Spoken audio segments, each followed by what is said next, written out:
రెండో సమయాల గ్రంథము 6వ అధ్యాయము 11వ వచనము నేను చదువుతాను. మీరందరూ కూడా బైబిల్లో ఫాలో అవ్వండి. రెండో సమయాల గ్రంథము 6వ అధ్యాయము 11వ వచనం. యెహోవా మందసము 3 నెలలు గిత్తీయుడగు ఒబేదెదోము ఇంటిలో ఉండగా యెహోవా ఒబేదెదోమును అతని ఇంటి వారినందరినీ ఆశీర్వదించాను. ఇక్కడ చూడండి, బైబిల్ గత కొన్ని వారములుగా మనము దేవుని యొక్క సన్నిధి గురించి మనం చూస్తున్నాం. ఈ రోజున చివరిగా కొన్ని మాటలు ఈ రోజుతో ఈ అంశాన్ని మనం ముగించుకుంటాం. వచ్చే వారం వేరొక అంశాన్ని మనం చూసుకుంటాం. సుమారుగా నాకు తెలిసి ఒక 6-7 వారాలు అనుకుంటా దేవుని సన్నిధి గురించి మనం చూస్తున్నాం. చాలా చాలా ప్రాముఖ్యమైనటువంటి విషయాలు మనం చూస్తున్నాం. బైబిల్ ఎంత లోతుగా మనం పరిశీలిస్తున్నా ఇంకనూ తెలుసుకోవాల్సింది, మనం అర్థం చేసుకోవాల్సింది, మనం గ్రహించి అర్థం చేసుకొని దాన్ని పాటించవలసినటువంటి కార్యాలు చాలానే ఉంటాయి. అందులో దేవుని యొక్క సన్నిధి అనేటువంటిది నేను సుమారుగా నాకు తెలిసి ఇది 3వసారి నేను చెప్తున్నాను అనుకుంటున్న అంశం మీద. అయినను ఇంకను చాలా విషయాలు మనం గత 4-5 వారాల నుంచి 6-7 వారాలు మనం తెలుసుకుంటున్నాం. అంత దేని కొరకు అంటే ఏదో మనకు వాక్యం తెలుసుకోవడానికి కాదు, దేవుని సన్నిధి యొక్క వాల్యూ మనం గ్రహించడం కోసం. దయచేసి గుర్తుపెట్టుకున్న ప్రసంగాలు ఎప్పుడు కూడా ఏదో కొత్త విషయాలు తెలుసుకోవడం కోసం అయితే ప్రసంగాలు కాదు. కొన్నిసార్లు ఏంటంటే ప్రసంగాలు కొత్త విషయాలు మనం తరచుగా చర్చకొస్తున్నప్పుడల్లా ఏదో కొత్త విషయం మనం బైబిల్లోని తెలుసుకున్నప్పుడు ప్రాబ్లం ఏంటంటే ఏదో కొన్ని విషయాలు తెలుసుకోవడం కోసం మాత్రం చర్చకొస్తుంటాం మనం. ఒక్కొక్కసారి అలా మారిపోతాం కొన్నిసార్లు. కానీ ఎక్కడో దగ్గర మనము ఆ కొత్త విషయాలు తెలుసుకోవడం కంటే మనం ఆల్రెడీ తెలుసుకున్నటువంటి విషయాలను మనం ఎంతవరకు అర్థం చేసుకున్నాం, గ్రహించాము, ఎంతవరకు వాటిని మనము పాటిస్తున్నాము, మనం విన్నటువంటి దాని ప్రకారంగా మన హృదయము, మన యొక్క మనస్సు ఉందో లేదో పరీక్షించుకోవడం ఇంపార్టెంట్. నేను ఏం చెప్తున్నాను చూడండి, మనం చాలా విషయాలు తెలుసుకున్నాం. గురువారం చర్చలో మనం కూడుకున్నా, శనివారం కూడుకున్నా, ఆదివారం కూడుకున్నా చాలా విషయాలు తెలుసుకుంటున్నాం.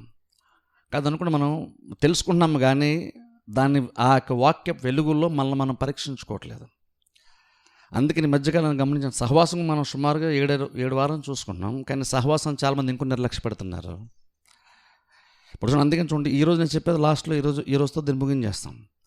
కానీ దేవుడు మనకి ఈ యొక్క వాక్యాన్ని, అంశాన్ని మనకి ఎందుకు ఇస్తున్నాడో కొంచెం లోతుగా ఆలోచించుకోవడం ఇంపార్టెంట్. ఊరినేదో నేను కొన్ని విషయాలు చెప్పాలనుకున్నాను కాబట్టి చెప్తున్నాను కాదు. బహుశా మీకు చాలామంది తెలియపోవచ్చేమో కానీ నేను కొన్ని విషయాలు చెప్తున్నానంటే అది బహుశా నా మనసులో వచ్చేటువంటిది కాదు, నా మనసులోంచి పుట్టేటువంటి కార్యాలు కాదు. అవి నాకు తలంపు ఇవ్వబడుతుంది. దాన్ని బట్టి నేను కొన్ని విషయాలు చెప్తాను. కాకపోతే ప్రతిసారి వాక్యం చెప్పింది నేను అలాంటి మాటలు చెప్పను కాబట్టి బహుశా మీరేంటంటే ఏదో నాకు కొన్ని విషయాలు తెలిసి అవన్నీ చెప్పేస్తున్నాను బహుశా మీరు అనుకుంటారేమో. ఇది నేను అనుకుంటే వచ్చేటువంటి కార్యాలు కాదు. ఇది దేవుడు మనకు కొన్ని విషయాలు తెలియజేసి మనల్ని మార్చాలనుకుంటే వచ్చేటువంటి మాటలు ఇవి. అది మనం గ్రహించడం చాలా చాలా ప్రాముఖ్యం. మనకి దేవుని యొక్క సన్నిధి ఎంత విలువైందో మనం గ్రహించాలి. ఎవరి చివరిలో కొన్ని విషయాలు చెప్తాను. ఇక్కడ బైబిల్ మనం చూస్తున్నప్పుడు ఇక్కడ నిబంధన మందసం గురించి ఇక్కడ మనం చూస్తున్నాం. ఒబేదెదోము యొక్క ఇంట్లో నిబంధన మందసము 3 నెలలు ఉందని బైబిల్ మనం చూస్తున్నాం.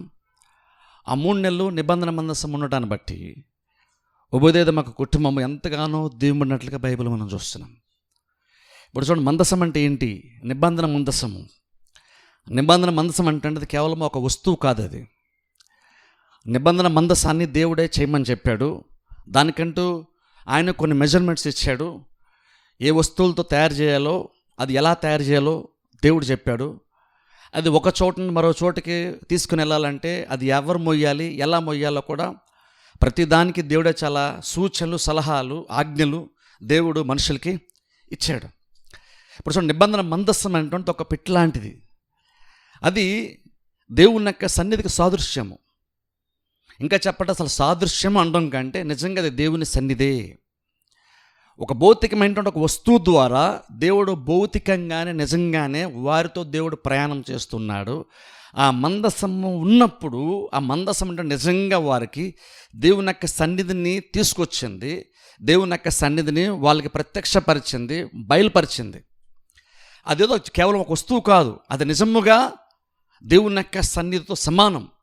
సన్నిధి లాంటిదని చెప్పట్లేదు, సన్నిధికి సాదృశ్యం అనట్లేదు, అది నిజంగా దేవుని యొక్క సన్నిధే. అది ప్రతి ఇజ్రాయేలుడికి ఆ విషయం తెలుసు. నిబంధన మనసు అంటే ఒక బాక్స్ లాంటిది అనుకుంటే అందులో ముఖ్యంగా దేవుడు 2-3 వస్తువులు పెట్టమని చెప్పాడు. 10 ఆజ్ఞల పలకలు పెట్టమని దేవుడు చెప్పాడు. ఆ తర్వాత బైబిల్ మనం చూస్తే మన్నాతో ఉన్నటువంటి ఒక పాత్రను, కుండను పెట్టమని దేవుడు చెప్పాడు ఆ మందసం పెట్టెలో. ఆ తర్వాత చిగురించినటువంటి అహరోను యొక్క చేతి కర్రను కూడా అందులో పెట్టమని దేవుడు చెప్పాడు. అది చెప్పి ఆ నిబంధన మందసంలో 3 దేవుడు పెట్టమని చెప్పాడు. ఆ 3 కూడా వేరు వేరు సందర్భాల్లో దేవుడు వాళ్ళకు కొన్ని విషయాలు నేర్పిస్తున్నప్పుడు, మనుషులు కొన్ని విషయాలు గ్రహించినప్పుడు, మన్నా విషయంలో వాళ్ళు గ్రహించినప్పుడు వాళ్ళ లెసన్ నేర్చుకోవడానికి అక్కడ లెసన్ దేవుడు నేర్పించి దాన్ని ఎప్పుడు వాళ్ళు గుర్తుపెట్టుకోవాలని ఆ యొక్క మన్నా పాత్రను అందులో ఉంచాలని దేవుడు ఒక టైంలో చెప్పాడు. అది కొంతకాలం తర్వాత 10 ఆజ్ఞల పలకలు అందులో ఉండాలని దేవుడు చెప్పాడు ఒక టైం వచ్చినప్పుడు. అలాగే మరొక టైం వచ్చినప్పుడు, ఒక ప్రాబ్లం వచ్చినప్పుడు, ఒక పరీక్ష గుండా దేవుడు ప్రజలను తీసుకుని వెళ్ళినప్పుడు అక్కడ అహరోను యొక్క పరిచయం దేవుడు ముద్ర వేస్తూ, అహరోను నేను ఏర్పాటు చేసుకున్నానని దేవుడు ముద్ర వేస్తూ, అహరోను యొక్క కర్రను దేవుడు చిగురింపచేసి అది 10 మందికి తెలియజేసిన తర్వాత మరలా ఆ కర్రను కూడా లోపల ఉంచమని దేవుడు చెప్పాడు. ఆ 3 కూడా ఏంటంటే కేవలం ఒక వస్తువులుగా దేవుడు అందులో ఉంచని చెప్పలేదు. ఆ 3 వస్తువులు ఉండటాన్ని బట్టి వాళ్ళకంటూ కొన్ని జ్ఞాపకాలు వచ్చేవి. ఆ నిబంధన, ఆ యొక్క 10 ఆజ్ఞలకు ఒక చరిత్ర ఉంది. అలాగే మన్నా పాత్రకు ఒక చరిత్ర ఉంది. అహరోను యొక్క చిగురించినటువంటి చేతి కర్రకు ఒక చరిత్ర ఉంది. ఈ 3టిని కూడా దేవుడు అందులో పెట్టమన్నాడు. అది పెట్టినప్పుడు నిబంధన మందసం వాళ్ళు జ్ఞాపకం చేసుకున్నప్పుడల్లా ఆ 3 కార్యములను కూడా వాళ్ళు జ్ఞాపకం చేసుకోవాలి. అవే సూచిస్తున్నాయి. ఏ సందర్భంలో మన్నా గురించి దేవుడు మాట్లాడాడు వాళ్ళతో, ఏ సందర్భంలో అహరోను యొక్క కర్ర గురించి దేవుడు మాట్లాడాడు, ఏ సందర్భంలో 10 ఆజ్ఞలు దేవుడు మాట్లాడాడు, అవన్నీ కూడా వాళ్ళు గుర్తుకొస్తుండాలి. నిబంధన మనసు అంటే చాలా విలువైనటువంటిది. ఆ తర్వాత ఒక్కొక్క సందర్భం వచ్చినటువంటి పరిస్థితులను బట్టి, కార్యాలను బట్టి దేవుడు ఆ వస్తువులు అందులో పెట్టమని చెప్పాడు. అలా పెట్టడాన్ని బట్టి నిబంధన మందసంలోకి ఇప్పుడు ఒక వాల్యూ ఇంకా పెరిగింది. దానికంటూ కొంత ఇన్ఫర్మేషన్ ఉంది, ఒక చరిత్ర ఇజ్రాయేల్ ప్రజలకి ఉంది. కాబట్టి నిబంధన మందసం అంటే చాలా చాలా విలువైనటువంటిది. అది నిజముగానే దేవుని యొక్క సన్నిధి చేత దేవుడు వాళ్ళు నడిపిస్తూ వచ్చాడు. అది ప్రతి ఇజ్రాయేలుడికి ఆ విషయం తెలుసు. బహుశా మనమే అనుకున్న నిబంధన మందసం అంటే ఊరిన ఒక వస్తువు, దేవుని సన్నిధికి సాదృశ్యం అనుకుంటున్నాం. కానీ ఇజ్రాయేల్ ప్రజలందరూ కూడా ఏం తెలుసు అంటే నిబంధన మందసం అంటే దేవుని సన్నిధితో సమానం అని కాదు. నిబంధన మందసం అంటే దేవుని యొక్క సన్నిధి అన్న విషయం వాళ్ళందరికీ బాగా తెలుసు. అది ఉన్నప్పుడు వాళ్ళ లైఫ్ ఎలా ఉండేదో వాళ్ళకి బాగా తెలుసు. దాన్ని వాళ్ళు గౌరవించినప్పుడు వాళ్ళ లైఫ్ అది ఎలా మారిందో వాళ్ళకి బాగా తెలుసు. దాన్ని వాళ్ళు చులకనగా చూసినప్పుడు వాళ్ళ లైఫ్ ఎలా మారిపోయిందో కూడా, ఎంత భయంకరంగా మారిపోయిందో కూడా వాళ్ళకి బాగా తెలుసు. ఇజ్రాయేల్ ప్రజలకి మందసం గురించి చాలా మంచి అవగాహన ఒక రకంగా వాళ్ళకు ఉంది. వాళ్ళకి బాగా తెలుసు. ఆ వస్తువును మాత్రం వాళ్ళు చాలా గౌరవించారు వాళ్ళు. ఇప్పుడు చూడండి, అది యాక్చువల్ దేవుని యొక్క సన్నిధి. ఇప్పుడు అలా చూసుకున్నప్పుడు మందసం అంటే నిజంగా దేవుని సన్నిధి అన్నప్పుడు, ఇప్పుడు ఒక రకంగా ఇప్పుడు మనకి మందసం లేదా అంటే ఇప్పుడు మనకు కూడా మందసం ఉంది. కాకపోతే భౌతికం ఏంటంటే ఒక వస్తువు ద్వారా లేదు, కానీ ఆ వస్తువు దేన్నైతే సూచిస్తూ ఆ వస్తువు ద్వారా దేవుడు ఏదైతే తన సన్నిధిని తెచ్చేవాడో, ప్రత్యక్షపరిచేవాడో, ఇంకను ఆ వస్తువు లేకుండా కూడా నూతన నిబంధన కాలంలో ఇంకను మందసం ఒకప్పుడు ఏ కార్యము చేసిందో ఇప్పుడు అదే కార్యము దేవుడు జరిగిస్తున్నాడు. చూడండి, మందసం అంటే చాలా ఇంపార్టెంట్. అది పాత నిబంధన కాబట్టి దేవుడు చాలా స్ట్రిక్ట్గా ఉండేవాడు. కాబట్టి అప్పుడు అది నిజంగా వాళ్ళంత గౌరవించాలి, వాళ్ళు దాన్ని గణపరచాలి. ఇప్పుడు మనకంత అవసరం లేదని బహుశా మీరు ఎవరిని అనుకుంటారేమో. మందసం అనేటువంటిది దేవుని యొక్క సన్నిధి అంటున్నాం. మందసము దేవుని సన్నిధి అన్నప్పుడు మందసము ఎలాంటిదంటే దేవునికి ఎంత వాల్యూ ఉందో మందసానికి అంత వాల్యూ ఉంది. ఆ విషయం ప్రతి ఇజ్రాయేల్ ప్రజలకు తెలుసు. నేను మందసాన్ని గౌరవించను, కానీ నేను దేవుని గౌరవిస్తాను అనేటువంటి 2 రకాలైనటువంటి ఆలోచనలు ఏ ఒక్క ఇజ్రాయేలుడికి లేదు. యాక్చువల్గా అయితే లేదు అలాగా. అంటే అర్థం ఏంటంటే దేవుడు నిబంధన మందసం అంటే దాని ద్వారా ఎంతగా తన సన్నిధిని కనపరిచాడంటే, తన సన్నిధిని మందసాన్ని దేవుడెప్పుడు వేరుగా చూడలేదు, దేవుడెప్పుడు యాక్చువల్గా వేరు చేయలేదు. ఇప్పుడు అలా చూసినప్పుడు ఆ నిబంధన మందసం అంటే పెట్టికి ఎందుకంత వాల్యూ అంటే అందులో వస్తువులను బట్టి అని కాదు, లేదా అది విలువైనటువంటి బంగారం లాంటి వాటితో తయారు చేయబడింది, పోత పోయబడింది కాబట్టి దాని విలువ ఉందని కాదు. ఆ బంగారాన్ని బట్టి దానికి విలువ రాలేదు. దేవుడు తన ఆ యొక్క నిబంధన మందసము ద్వారా తన సన్నిధిని బయలుపరుచుకున్నాడు. చూసారా, ఈ వస్తువుల కంటే వస్తువుతో తయారు చేసిన దానికంటే సన్నిధిని బట్టి నిబంధన మందసమునకు అత్యంత విలువ పెరిగింది. అందుకనే మందసంలో ఎలా ట్రీట్ చేస్తారన్న దాన్ని బట్టి దేవుడు తనని ఎలా ట్రీట్ చేస్తారో దేవుడు అనుకుంటున్నాడు, దేవుడు భావిస్తున్నాడు. మందసమును వాళ్ళు ఎలా ట్రీట్ చేశారో దాన్ని బట్టి దేవుడు వీరు నన్ను కూడా మీరు ఎగ్జాక్ట్ అలాగనే చూస్తున్నట్టుగా దేవుడు చూశాడు, పరిగణించాడు. ఎందుకంటే మందసము సన్నిధి యాక్చువల్గా వేరెప్పుడు కానే కాదు. అందుకని మనం బైబిల్లో కనుక మనం చూస్తే దేవుడు ఏ ఏ కార్యాలు చేయగలిగాడో, లేదా దేవుడు ఇంకా ఏమైతే చేస్తాడు అని మనకు తెలుసో అవన్నీ నిబంధన మందసము సైతము చేసింది. తెలుసా, నిబంధన మందసము దేవుడు వేరు కాదు. ఎందుకంటే దేవుడు లిటరల్గా కనుక దేవుడే కనుక భౌతికంగా వారి మధ్యలో ఉన్నప్పుడు ఎలాంటి అద్భుతాలు జరిగినాయో ఏమాత్రం తక్కువ కాకుండా ఎగ్జాక్ట్ అలాంటి అద్భుతాలే మందస్సం ఉండటాన్ని బట్టి కూడా జరిగింది. తెలుసా, ఎగ్జాంపుల్ గత వారం చెప్పిన ఒకసారి జ్ఞాపకం చేస్తాను. ఐగుప్తులోండి వాళ్ళు బయటకు వచ్చినప్పుడు దేవుడు మోషే ద్వారా ఎర్ర సముద్రాన్ని పాయలు చేశాడు. ఎర్ర సముద్రాన్ని పాయలు చేసింది మోషే కాదు, ఎర్ర సముద్రంను పాయలు చేసింది దేవుడు. అది మనందరికీ కూడా తెలుసు ఆ విషయం. ఇప్పుడు సముద్రము పాయలయ్యింది, కారణం ఎవరంటే దేవుడు దాన్ని చేశాడు. అలాగే ఓ మూమెంట్ వచ్చినప్పుడు యోషువ నాయకత్వంలో ఇజ్రాయేల్ ప్రజలు యోర్దాను నదిని దాటాల్సిన సందర్భం వచ్చినప్పుడు అక్కడ దేవుడు చెప్పినటువంటి మాట ఏంటంటే, యాజకులు ఏం చేయాలంటే నిబంధన మందసాన్ని మోసుకుంటూ ఆ యొక్క నది ప్రవాహం చాలా స్పీడ్గా ఉన్నటువంటి ఆ టైంలో యోర్దాను నది నీళ్లను అంచును యాజకుల యొక్క పాదములు తగిలినప్పుడు నీళ్ల ప్రవాహం ఆగిపోద్దని దేవుడు చెప్పాడు. ఒకప్పుడు ఎర్ర సముద్రం పాయలు అవ్వడానికి దేవుడు కారణం. ఇప్పుడు ఇక్కడ మందసం ఉంది, యోర్దాను నది దగ్గర మందసము. కానీ ఆ మందసము కూడా ఎగ్జాక్ట్ అలాగనే నది యొక్క ప్రవాహమును ఆఫ్ చేసేసి బైబిల్ చెప్తుంది, ఎలాగైతే సముద్రంలో వారు ఆరిన నేలను నడిచారని బైబిల్లో ఉందో అలాగే యోర్దాను నది సందర్భంలో కూడా వాళ్ళు ఆరిన నేలని నడిచారని బైబిల్లో ఉంటుంది. అంటే అర్థం ఏంటి, ఇక్కడ దేవుడు ఏదైతే చేస్తాడో, దేవుడు ఏదైతే చేయగలడో నిబంధన మందస్సం ఉన్నప్పుడు ఆ కార్యాలు అలాగనే ఎగ్జాక్ట్ జరిగినాయి. అదేం ప్రూవ్ చేస్తుందంటే సన్నిధికి సాదృశ్యంగా ఉన్నటువంటి నిబంధన మందసము వేరు, దేవుని సన్నిధి వేరు కాదు. నిబంధన మందసమే దేవుని సన్నిధి, దేవుని సన్నిధి నిబంధన మందసము. ఇప్పుడు అలా మనం చూసుకున్నప్పుడు ఇప్పుడు మనకి నిబంధన మందసం లేకపోవచ్చు, కానీ ఇంకనూ మనకి దేవుని యొక్క సన్నిధి ఉంది. ఇప్పుడు దేవుని సన్నిధిని మనం ఎలా ట్రీట్ చేస్తున్నది మనం చూసుకోవాలి. పాత నిబంధన కాలంలో వాళ్ళ దగ్గర మందసం ఉన్నప్పుడు వాళ్ళ మందసంని ఎలా ట్రీట్ చేశారన్న దాన్ని బట్టి, మందసాంతో వాళ్ళు ఎలా వ్యవహరించారన్న దాన్ని బట్టి దాన్ని తగ్గ ప్రతిఫలం వారికి తిరిగి వచ్చింది.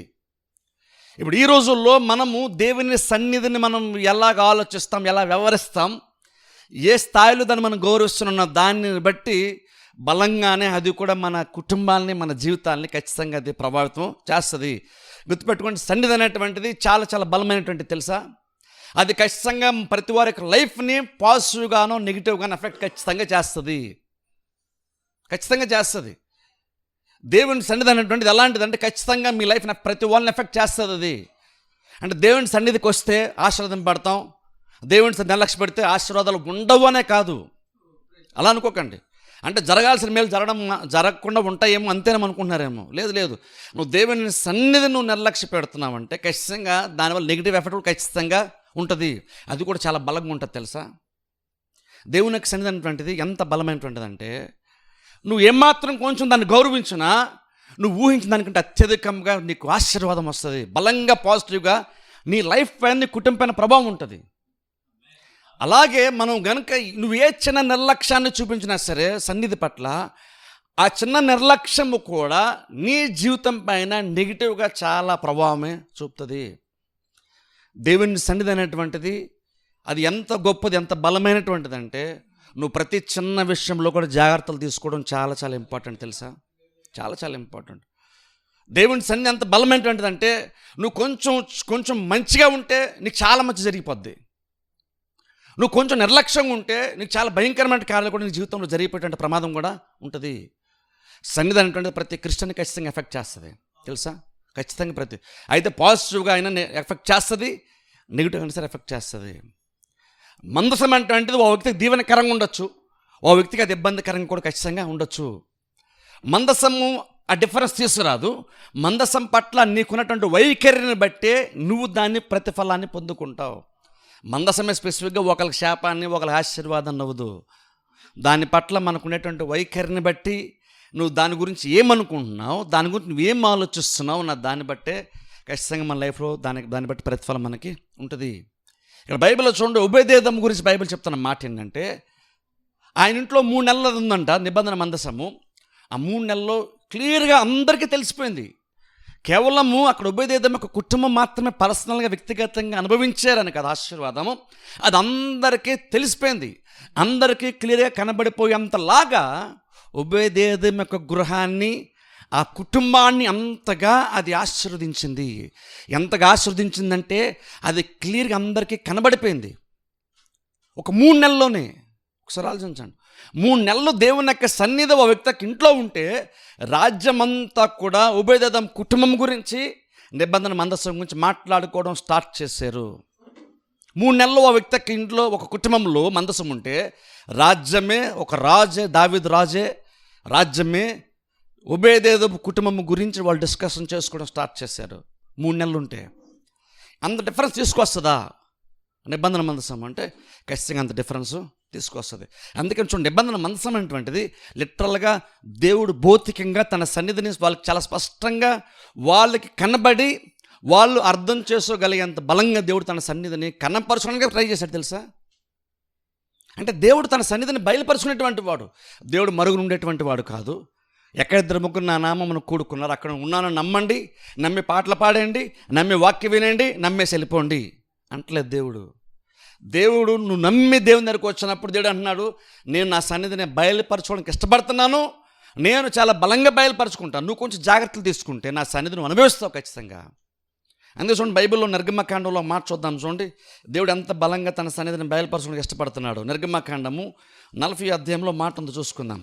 నిర్గమకాండము 40 అధ్యాయము, నిర్గమకాండం 40 అధ్యాయం 34 వచ్చును నేను చదువుతాను. నిర్గమకాండం 40:34 నుంచి నేను చదువుతాను. నిర్గమకాండం 40 అధ్యాయము 34 వచనం. అప్పుడు మేఘము ప్రత్యక్షపు గుడారమును కమ్మగా యెహోవా తేజస్సు మందిరమును నింపాను. ఆ మేఘము మందిరం మీద, గమనించండి ఇక్కడ, ఆ మేఘము మందిరము మీద నిలుచుట చేత మందిరము యెహోవా తేజస్సుతో నిండాను గనుక మోషే ప్రత్యక్షపు గుడారములోనికి వెళ్ళలేకుండాను. మేఘము మందిరం మీద నుండి పైకి వెళ్ళునప్పుడల్లా ఇజ్రాయేల్లో ప్రయాణమైపోయి, ఇదే వారి ప్రయాణ పద్ధతి.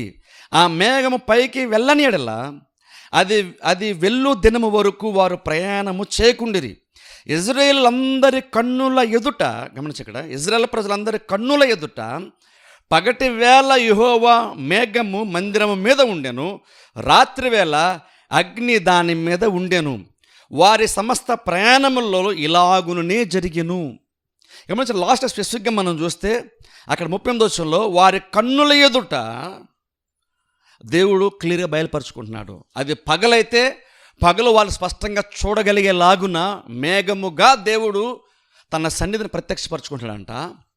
అదే రాత్రి వేళ అయితే కనుక మేఘము వాళ్ళకి పెద్దగా కనబడదు కాబట్టి వెంటనే రాత్రి వేళ వచ్చేసరికి దేవుడు అగ్నిగా వారికి తన సన్నిధిని దేవుడు కనపరుచుకుంటున్నాడు. ఒకసారి ఆలోచించండి, ఎందుకన్నా డిఫరెన్స్? పగలేమో మేఘముగా, రాత్రి ఏమో అగ్నిగా. ఎందుకని దేవుడు ఎందుకని అలాంటి ఒక దీన్ని తీసుకొచ్చాడు? ఎందుకు అలాగ తను తాను మార్చుకుంటూ వాళ్ళకి కనపరుచుకుంటున్నాడంటే, ఇజ్రాయేల్ ప్రజలు అక్కడ మందసం ఉన్నప్పుడు అక్కడ దేవుని యొక్క సన్నిధిని, ఇజ్రాయేల్ ప్రజలు దేవుని యొక్క ప్రత్యక్షతను వాళ్ళు క్లియర్గా వాళ్ళు గుర్తించగలిగేలాగున, వాళ్ళకి ఏమాత్రం కొంచెం అటు ఇటుగా కన్ఫ్యూజ్ వచ్చేలా కాకుండా వాళ్ళకి స్పష్టంగా కనబడేలాగున దేవుడు కొన్ని కార్యాలు జరిగిస్తూ వచ్చాడు. పగలేమో మేఘము, రాత్రేమో అగ్ని. ఎందుకు అలాగున్నా అంటే వాళ్ళకి కనబడాలి కదా క్లియర్గా, వాళ్ళకి కనబడాలి కాబట్టి. అందుకనే పగలు మేఘంగా ఉండి రాత్రి మేఘంగా ఉండి, పగల మీద కనబడుతుంది, రాత్రి మేఘం మీకు కనబడిపోతే నమ్మండి అనలేదు దేవుడు. ఇక్కడ నమ్మడం కాదు ఇక్కడ ఇష్యూ. మీరు క్లియర్గా చూస్తారు, నేను మీతో పాటు ఉన్నానన్న విషయాన్ని మీరు క్లియర్గా చూస్తారు. మీరు చూసేటట్టుగా నేను చేస్తాను. అందుకే నేను పగలేమో మేఘముగా ఉంటాను, రాత్రి ఏమో అగ్నిగా నేను ఉంటాను. వాళ్ళకి స్పష్టంగా దేవుడు కనపరుచుకోవడానికి ఇష్టపడ్డాడు. అదేం ప్రూవ్ చేస్తుందంటే, దేవుడు ఊరినే నేను ఉన్నాను జస్ట్ నమ్మేసి పాటలు పాడు, నమ్మేసి వాక్యం వినేసి వెళ్ళిపో, నమ్మకంతో బతికేసి అంటలేదు. దేవుని సన్నిధి అనేటువంటిది ఎలాంటిదంటే, నువ్వు నమ్మిన తర్వాత, వచ్చిన తర్వాత దేవుడు నిజంగా నువ్వు నమ్మితే, నువ్వు నిజంగా దేవుడు ఉంటాడని నమ్మితే, నువ్వు నిబంధన మందసాన్ని లేదా దేవుని యొక్క సన్నిధిని నువ్వు గౌరవిస్తావు. ఆయన ఉన్నాడని నమ్మితే, ఆయన ఉన్నాడని నిజంగా నమ్మితే నీ బిహేవియర్ మారుతుంది. దేవుడు ఉన్నప్పుడు నువ్వు దేవునికి ఇవ్వాల్సినటువంటి ఘనతను, దేవునికి ఇవ్వాల్సిన గౌరవాన్ని నువ్వు ఇస్తావు. అప్పుడు అలా ఇచ్చేటువంటి ప్రతి వారికి దేవుడు తన సన్నిధిని పగలైతే మేఘంలాగా నువ్వు చూడగలిగేలాగున, రాత్రి అయితే అగ్నిలాగా నువ్వు చూడగలిగేలాగా దేవుడు తన సన్నిధిని బయలుపరుచుకుంటాడు. అలా బయలుపరచుకోవడానికి ఇష్టపడినటువంటి దేవుడు. ఎందుకు ఇప్పుడు ఈ మాట ఎందుకు చెప్తాను, ఎందుకు ఇది ప్రాముఖ్యం అంటే, నేను దేవుని సన్నిధిని నేను అనుభవించలేకపోతానంటే, నమ్ముతున్నాను అంటే కుదరదు. దేవుడు నీకు ఎంత బెనిఫిట్ ఇస్తున్నాడంటే, దేవుడికి అనుకూలంగా ఎంత బలంగా నీ పక్షం ఆయన పనిచేయడానికి రెడీ అయిపోయి పనిచేస్తున్నాడంటే, నువ్వు ఎలాగైనా సరే ఆయన సన్నిధిని మిస్ కాకుండా నువ్వు గ్రహించగలిగే అంత బలంగానే దేవుడు తన సన్నిధిని బయలుపరుచుకుంటున్నాడు. కాకపోతే ప్రాబ్లం ఏంటంటే, మనం కొన్నిసార్లు దేవుడు అంతలాగా పగలు మేఘముగా ఉండి రాత్రి అగ్నిగా ఉన్న తర్వాత కూడా దేవుడు అంత బలంగా తను తాను మార్చుకుంటూ ఏదో రకంగా ఇజ్రాయేల్ ప్రజలు తన సన్నిధిని గుర్తించాలి అనేటువంటి తలంపు దేవుడు పనిచేస్తుంటుండగా, ఇంకను మనం గనక గుర్తించలేకపోతున్నామంటే ఎంత నిర్లక్ష్యంగా బహుశా మనం ఉంటాం ఒకసారి ఆలోచించండి. దేవుడు ఎప్పుడు ఒకేలాగా ఉన్నాడు అనుకోండి, బహుశా కొన్నిసార్లు మనం ఆయన సన్నిధిని మనం సెన్స్ చేయలేకపోతున్నామేమో, గ్రహించలేకపోతున్నాం అనుకోవచ్చు మనం.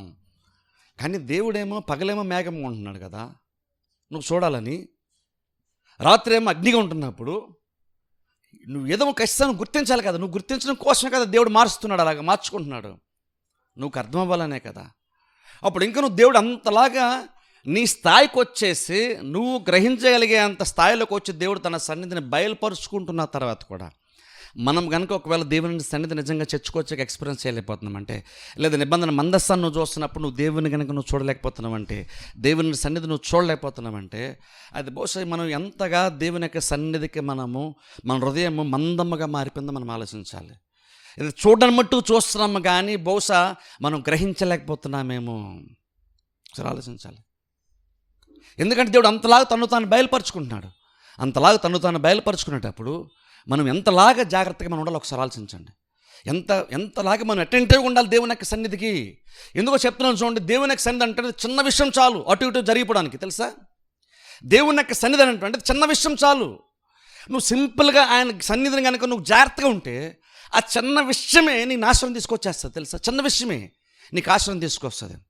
అదే కనుక నువ్వు కొంచెం నిర్లక్ష్యం కూర్చున్నావు అనుకో, ఆ చిన్న విషయం చాలు నీకు పెద్దగా దేవుని సన్నిధి మేలేమీ చేయదు. చిన్నదే కానీ చాలా బలంగా మన లైఫ్ని అది ఎఫెక్ట్ చేస్తుంది. అప్పుడు ఆలోచించండి, దేవుడు ఎందుకు తన సన్నిధి మనకి ఇస్తున్నాడో మనం ఆలోచించాలి. అంత బలమైనటువంటి కార్యము మనకి జీవితమును, మనకి జీవితం యొక్క లక్ష్యాన్ని, గమనాన్నే మార్చేయగలిగేటువంటి ఆ యొక్క కెపాసిటీ దేవుని యొక్క సన్నిధికి ఉంది. దేవుని సన్నిధిలో అంత గొప్ప మార్పు వచ్చేట అవకాశం ఉంది. అయితే ప్రాబ్లం ఏంటంటే, మనము మందస్సమును అంత సీరియస్గా మనం ఎవరు తీసుకోవట్లేదు. మనం వాక్యం అయితే వింటున్నాం, 4-5 వారాలు 7 వారాలు వాక్యం వింటున్నాం. వినడానికి వాక్యం బాగుంది కాబట్టి బహుశా వాక్యాన్ని వింటున్నాం. వాక్యం ముందు వినడానికి కోసమైనా, వినడానికి బాగుండడం కోసం వాక్యం వింటున్నామా? అందులో ఆ విషయాన్ని తెలుసుకొని అర్థం చేసుకొని దాన్ని అనుభవించడం కోసం కదా మనం వాక్యం వినేది. అప్పుడు దేవుని సన్నిధి గురించి ఇన్ని వారాలు మనం వాక్యం విన్న తర్వాత ఇంక నువ్వు ఎంతో కొంత మనం కనుక దేవుని సన్నిధి పట్ల మనకు ఆకర్షణ కానీ, దేవుని సన్నిధి పట్ల కొంచెం ఉత్సాహం కానీ, నమ్మకం కానీ ఏర్పడకపోతే, మనం ఇన్వాల్వ్మెంట్ అంటే వాక్యం బేసిక్ ఏమైనట్టు, కొంచెం కూడా వాక్యం మనల్ని మార్చకపోతే, అప్పుడు బహుశా నేను అనుకుంటాను వాక్యం మనం వినువారమై ఉంటున్నాం కానీ గ్రహించలేకపోతున్నామా? చూడడానికి మాత్రం చూస్తున్నాం కానీ గ్రహించలేకపోతున్నామా? అప్పుడు నేను అంటాను అది పెద్ద ప్రాబ్లం కదా. అది మన జీవితాలకు అది పెద్ద ప్రాబ్లం కదా. ఇజ్రాయేల్ ప్రజలు దేవుని యొక్క మందసం నిర్లక్ష్యం చేసినప్పుడు వాళ్ళ లైఫ్ ఎలా మారిపోయింది. అదే దేవుని యొక్క మందసమును వాళ్ళు గౌరవించినప్పుడు, సింపుల్గా వాళ్ళు క్యాజువల్గానే కొంచెం గౌరవించినప్పుడు అది ఎంతగా ఇప్పుడు ఉభయదేద్దంలాగా మనం చూసుకుంటే ఎంత బలంగా వాళ్ళ లైఫ్ని అది ప్రభావితం చేసింది. సింపుల్గా 3 నెలల్లో వాళ్ళ స్థితి మొత్తం మారిపోయింది. ఎందుకు మారిపోయింది అంటే కేవలం బైబిల్ చెప్తుంది 3 నెలల్లో నిబంధన మందస్సము వారి గృహంలో ఉండడాన్ని బట్టి వారి కుటుంబము, వారి సొత్తు అంతా కూడా దీవెన పడిందని బైబిల్ మనం చూస్తున్నాం. అంటే అర్థం ఏంటి? ఇప్పుడు నిబంధన మందస్సం పట్ల మనం ఎలా వ్యవహరిస్తున్నాం చాలా చాలా ఇంపార్టెంట్. అందుకనే చూడండి, దావీదు రాజుగా మారిన తర్వాత, రాజుగా సింహాసనం ఎక్కిన తర్వాత దేవుని యొక్క మందసం యొక్క విలువ తెలుసు కాబట్టి దావీదు ఏం చేస్తాడంటే, రాజుగా సింహాసనం ఎక్కి అధికారమును తీసుకున్న తర్వాత ఆయన తీసుకున్నటువంటి పని ఏంటో తెలుసా? ఆయన చేపట్టేటువంటి పెద్ద పని ఏంటంటే, దేవుని యొక్క నిబంధన మందసం ఒకప్పుడు పట్టువేయబడింది కదా, అది ఏలీ టైంలో అది పట్టువేయబడింది, అది ఫిలిస్తీన్ల దగ్గరికి వెళ్ళిపోయింది. తర్వాత ఫిలిస్తీన్లకు కూడా కొన్ని సమస్యలు వచ్చి వాళ్ళు వదిలేశారు, వాళ్ళు ఇజ్రాయేల్ ప్రజలకి దగ్గరికి పంపించారు. ఆ తర్వాత దావీదు రాజుగా మారిన తర్వాత సన్నిధి యొక్క వాల్యూ తెలుసు కాబట్టి దావీదు ఫస్ట్ ఆఫ్ ఆల్ అధికారం రాగానే ఫస్ట్ ఏం చేద్దాం అనుకున్నా అంటే ఆ నిబంధన మందసం తీసుకొచ్చి యెరూషలేము పట్టణంలో దాన్ని పెట్టాలి. దావీదు ఎక్కడ కూడా నేను పరిపాలించాలి ఈ రాజ్యాన్ని, నేను సర్వాధికారిగా ఉండాలని దావీదు అనుకోలేదు. రాజుగా సింహాసనం ఎక్కిన తర్వాత ఆ అధికారాన్ని ఎంజాయ్ చేయాలనుకోలేదు. ఆయన పెత్తనం చలాయించాలని, కానీ అసలు అధికారం ఎలా ఉంటుందో చూద్దాం, ప్రజల దగ్గర నుంచి ఆ గౌరవం పొందుకుందాం, అధికారం ఎంత గొప్పగా ఉంటుందో రుచి చూద్దాం అనుకోలేదు దావీదు. ఆయన సింహాసనం ఎక్కిన తర్వాత కూడా ఒక రకంగా చెప్పాలంటే మనుషుల ముందు ఆయన రాజుగా కనబడుతున్నాడు, కానీ దేవుని దగ్గరికి వచ్చేసరికి ఆయన సింహాసనం ఆయన తప్పుకొని దేవుని తెచ్చే నిబంధన మందసం ద్వారా యెరూషలేము తీసుకురావడం ద్వారా దేవుణ్ణి అధికారిగా రాజుగా పెట్టాలని దావీదు అనుకున్నాడు. ఎందుకో తెలుసా? ఎందుకంటే దావీదు రాజుగా ఉండడం కంటే దేవుని సన్నిధి యెరూషలేము పట్టణంలో ఇజ్రాయేల్ దేశంలో ఉండి ఆ సన్నిధి గనక రాజ్యమును కప్పితే, ఆయన గనక ప్రజలను పరిపాలిస్తే, రాజు యొక్క ఉనికి కంటే దేవుని యొక్క సన్నిధి యొక్క ఉనికి కనుక అక్కడ బలంగా ఉంటే అది బెటర్గా రాజ్యమును మారుస్తుందనే విషయం దావీదుకి తెలుసు. అందుకనే దావీదు ఎక్కడ కూడా తాను ఉండాలి, తాను అందరి చేత గుర్తించబడాలి అనుకోవడం కంటే దేవుని సన్నిధి ఎక్కడ ఉంటే అందరూ ఇక్కడ గౌరవిస్తే యెరూషలేము దగ్గర ఆశీర్వాదం స్టార్ట్ అవుతుంది, నలుదిక్కులా వ్యాపిస్తుంది. కాబట్టి నిబంధన మందసం ఉంటే బాగుంటుంది అనేటువంటి ఒక ప్లాన్తో ఫస్ట్ ఆఫ్ ఆల్ ఆ పని చేసే ప్రయత్నము దావీదు చేశాడు. ఫస్ట్ ప్రయారిటీ దేనికి ఇచ్చాడు దావీదు? ఎవరు పరిపాలించాలి, ఎవరు ఉండాలి పైన, ఎవరు డిసైడ్ చేయాలనుకుంటున్నామో ఆలోచించుకోవాలి. మన ఫ్యామిలీలో అయినా సరే, మన లైఫ్లో అయినా సరే, ఎవరిది సుప్రీం అథారిటీ ఎవరిది మనం ఆలోచించుకోవాలి. మనమే అనుకుంటున్నాం ప్రతిదీ. కంటాను నువ్వు దేవుని సన్నిధి అంటే ఎంత గొప్పదంటే, దేవుని సన్నిధి ముందు ఏ అధికారమైన ఏదైనా సరే దేవుని సన్నిధి ముందు తల ఉంచాల్సిందే, అలా ఉండాలి. అందుకే చూడండి, దేవుని నేను ఇంతకుముందు చెప్పని చూసారా, మనం చర్చిలోకి వచ్చినప్పుడు దేవుని సన్నిధి అన్నప్పుడు మనం ఎవరమైనా సరే అన్నీ మనం పక్కన పెట్టేసేయాలి. ఎందుకంటే దేవుని ముందు నీ గొప్పతనం ఏది కూడా అసలు పనికి రానే రాదు. అందుకే బైబిల్ ఒకసారి చెప్పని చూసారా, బైబిల్ కీర్తనలు చెప్తున్న మాట, సామెతలు చెప్తున్న మాట, రాజు ముందు డంబముగా పలకద్దు. రాజు ముందు అంటే డంబముగా పలకద్దు. ఎందుకంటే రాజు ముందు నువ్వు డంబముగా పలికితే రాజు నువ్వు ఎంత అల్పుడువో చూపిస్తాడు, ఆయనకి ఎంత అధికారం ఉందో చూపిస్తాడు. అందుకని ఎవరు కూడా రాజుల దగ్గరికి వెళ్ళి తానెంత గొప్పోడో రాజు దగ్గరికి వెళ్ళి మాట్లాడనుకో, అప్పుడు రాజు ఏం చేస్తాడంటే, నువ్వు ఎంత గొప్పను చెప్పుకున్నావు కదా, నువ్వెంత అల్పమైనటువంటి వాడవో, నేనెంత గొప్పవాడినో నేను చూపిస్తాను అని రాజు తన అధికారాన్ని చూపిస్తాడు. అది ఆ వ్యక్తికి మేలు చెయ్యదు. ఎగ్జాక్ట్ అలాగున్నే చర్చలోకి వచ్చినప్పుడు, మనం దేవుని సన్నిధిలోకి వచ్చినప్పుడు మనం ఏంటన్నది పక్కన పెట్టేస్తాం. నీ అన్నది నా అన్న దాన్ని మనం పక్కన పెట్టేసేయాలి. మనం ఎంత భక్తిపరులమైనా సరే, మనం ఎంత గొప్పవాళ్ళమైనా సరే, నువ్వు ఎంత బాగా ప్రార్థన చేసినా, ఎంత బాగా నువ్వు పాటలు పాడినా, ఎంత బాగా నువ్వు ఏ కార్యాలు చేస్తున్నా సరే, ఇంకో నీ అన్నది నువ్వు పక్కన పెట్టకపోతే కనుక నువ్వు రాజు ముందు డంబంగా పలుకుతున్నట్టు.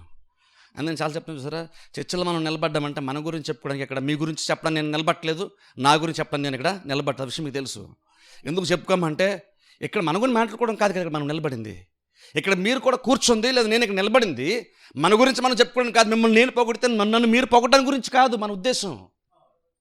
ఇక్కడ మీరన్నా, కింద కూర్చున్న మీరన్నా, స్టేజ్ మీద ఉన్న వాళ్ళైనా సరే దేవుని పొగడమే ఉద్దేశం. ఆయన దగ్గరకు వచ్చే మనం ఎంత గొప్పలో మాట్లాడడం అంటే చాలా చాలా చీప్గా ఉంటుంది, చాలా చాలా చీప్గా ఉంటుంది.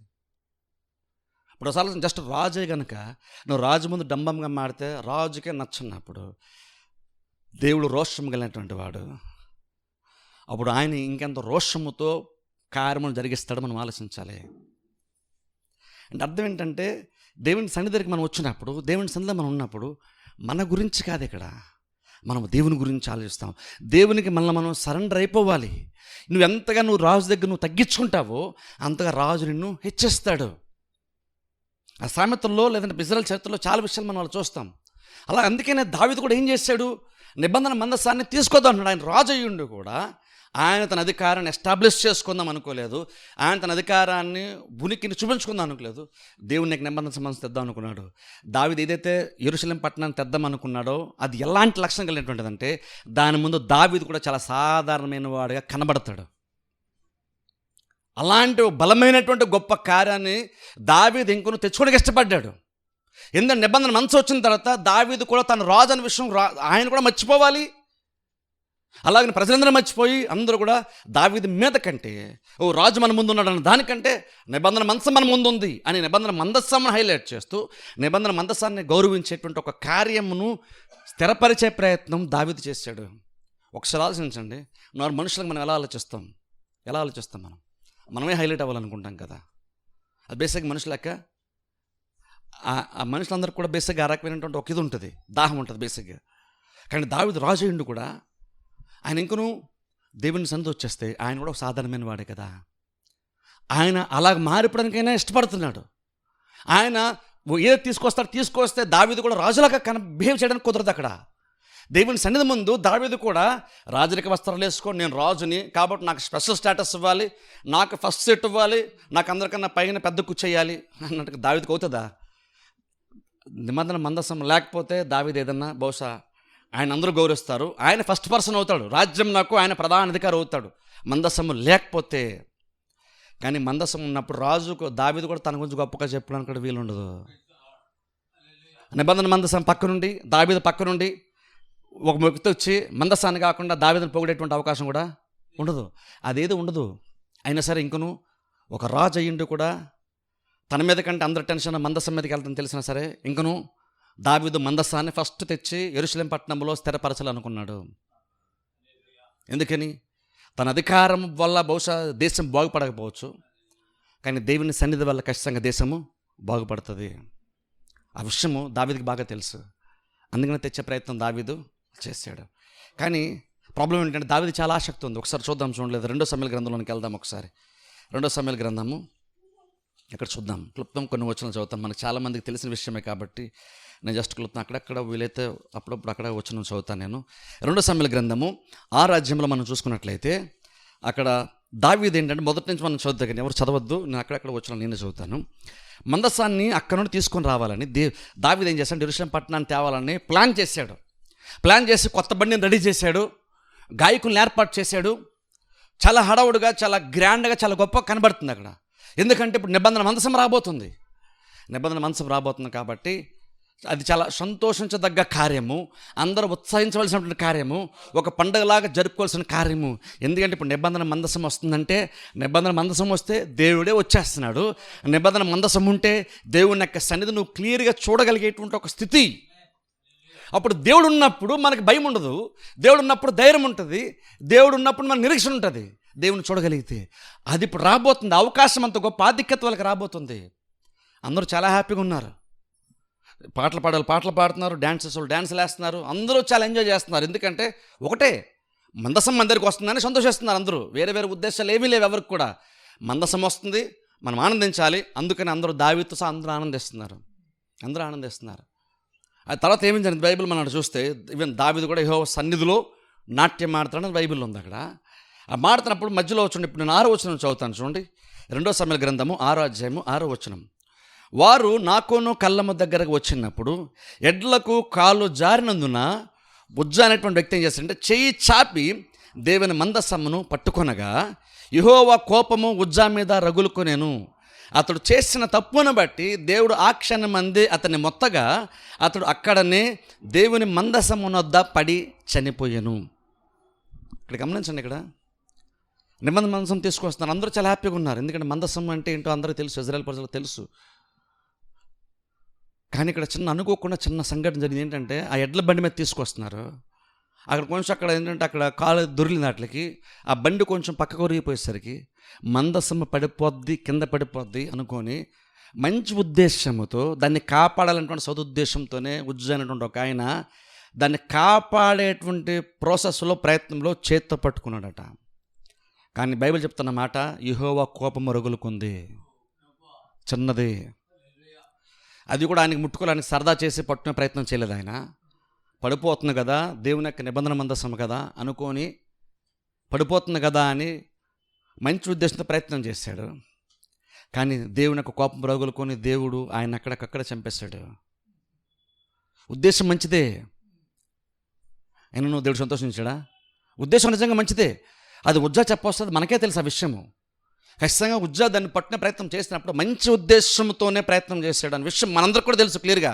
ఉజ్జా కవర్ చేసుకోవడం అవసరం లేదు, మనకు తెలుసు ఆ విషయం. చెప్పడానికి ఆయన లేడు, కానీ మనకు తెలుసు. ఆయన పాపం పడిపోతుందని కాపాడాలని ఆయన దాని ప్రయత్నం చేశాడు. నార్మల్ మనమైతే చిన్నదే కదండి.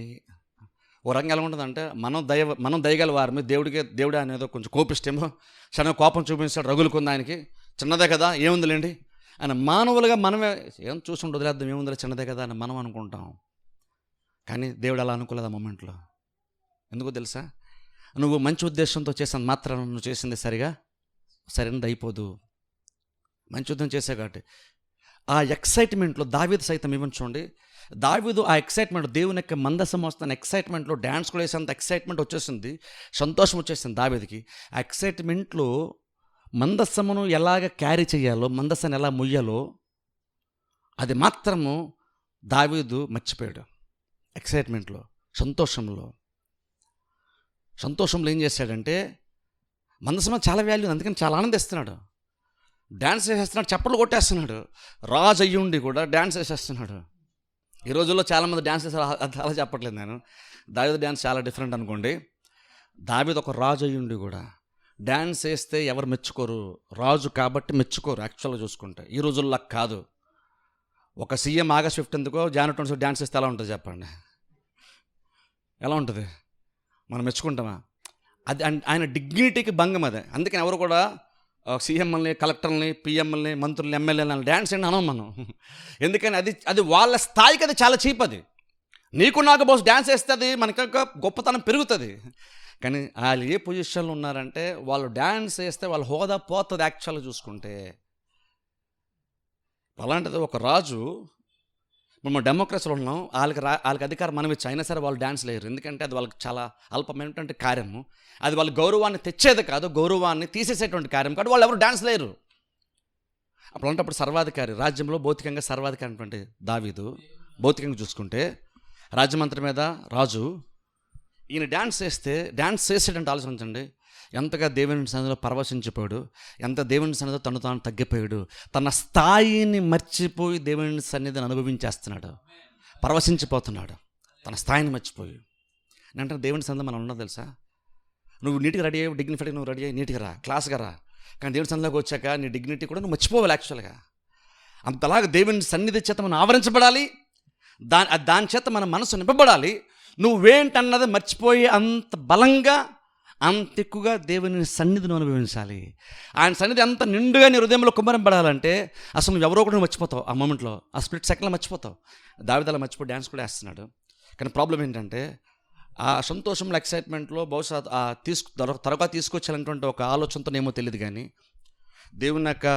దేవుడు ఎలాగైతే ఆ యొక్క నిబంధన మందస్థాన్ని మోసుకుంటూ తీసుకెళ్ళని చెప్పాడో అలా కాకుండా సొంత జ్ఞానంతో ఆ కార్యాన్ని చేశారు.